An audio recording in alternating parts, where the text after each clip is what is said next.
Kamera pengawas minimarket di Jalan Piparaya 15 Ulu Palembang merekam aksi pencurian sepeda motor. Dalam waktu sangat singkat, pelaku berhasil membawa kabur motor korban dengan cara merusak kunci kontak.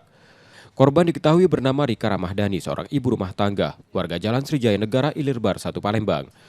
Peristiwa itu terjadi saat korban berbelanja pada Selasa 6 Januari 2026 malam lalu, yang tanpa disadari motornya telah dicuri.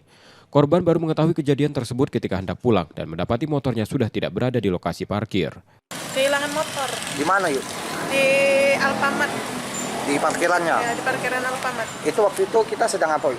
Lagi belanja, Terus pas keluar motor dekat lagi di parkiran. berapa lama? Kami di dalam Alfamart tuh cuma berapa menit, pas keluar lagi dekat lagi motornya. Nah, dicek CCTV ada yang ambil, cuma dikunci stang deh, Motor apa gitu yang? Honda Beat. Berapa yuk motor itu yuk? Kira-kira kerugian kita? Iya, kerugian ya, kalau harga motor itu 21 juta. Korban pun sudah melaporkan insiden ini ke polisi. Yudi Kiswanto, Kompas TV, Palembang, Sumatera Selatan.